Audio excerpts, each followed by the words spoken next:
Hello বন্ধুরা, কেমন আছো সবাই? আমাদের একটি দেশ ভারতবর্ষ, যেটা লোকতান্ত্রিক দেশ, ধর্মতান্ত্রিক নয়। ধর্মের আইন অনুযায়ী চলে না। মানুষ যাকে ভোট দিয়ে নির্বাচন করে তার নেতৃত্বে আমাদের দেশ চলে। আর ডক্টর বি আর আম্বেদকর সংবিধান লিখে গেছেন, সেই সংবিধান অনুযায়ী আমাদের দেশ চলে। ভারতবর্ষ একটি ধর্মনিরপেক্ষ দেশ, এখানে সব ধর্মের মানুষ মিলেমিশে থাকতে পারে, এটাই রাইটস আমাদের ভারতবর্ষে।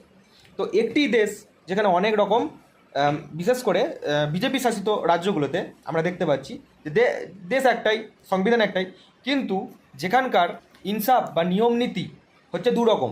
মুসলিমদের জন্য একরকম এবং হিন্দুদের জন্য একরকম। হ্যাঁ, অবশ্যই বিজেপি শাসিত রাজ্যগুলোতে এটাই হচ্ছে, এটা হয়ও। আমরা 2014-15 সালের দিকে একটা ঘটনা শুনেছিলাম, আফরাজুলকে মেরেছিল। আফরাজুল একটি মুসলিম ব্যক্তি, তাকে মেরেছিল শম্ভুলাল বলে একজন ব্যক্তি। সেই শম্ভুলাল তাকে পিটিয়ে মেরেছিল মুসলিম বলে। তারপর মেরে দেওয়ার পর তার শরীরে পেট্রোল ঢেলে সেই শরীরটাকে আগুন লাগিয়ে দিয়ে পুড়িয়ে ছাই করে দিয়েছিল। তো শেষে বলেছিল যে লাভ জিহাদিদের এটাই হয়। তারপর আরেকটা ঘটনা আমরা 2017-18 দিকে হয়েছিল, সেটা হচ্ছে তাবরেজ আনসারিকে পোলে বেঁধে জয় শ্রীরাম বলানো করা হয়েছিল। তারপর তাকে মেরে দিয়েছিল। তার একটাই অপরাধ, সে মুসলিম ছিল। রিসেন্ট আমরা শুনেছি তাদেরই একটি ছেলে জুয়েল রানা, সেও মুসলিম বলে তাকে পিটিয়ে মেরে দিল। তারপরে আমরা শুনেছি আরেকজন ব্যক্তি ফেরিওয়ালা, যার প্যান্ট খুলে দেখে মারা হয়েছে। প্যান্ট খুলে দেখেছে মুসলিম না হিন্দু, তারপর মেরেছে। কট্টরপন্থী হিন্দুরা, ভদ্র শিক্ষিত ধার্মিক জ্ঞান আছে সনাতনী, ওরা না, ওরা আলাদা। ভদ্র সনাতনী আর আলাদা।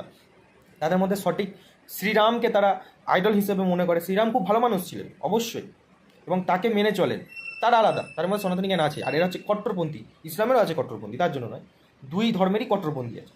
তো প্যান খুলে দেখেছিল যে হিন্দু না মুসলিম। তার নাম হচ্ছে মোহাম্মদ আত্তার হোসেন, ফেরিওয়ালা ছিল, তাকেও মেরে দিল। তার অপরাধ কি? মুসলিম বলে। আফরাজুল অপরাধ কী ছিল? মুসলিম বলে। জুয়েল রানার অপরাধ কী ছিল? মুসলিম বলে।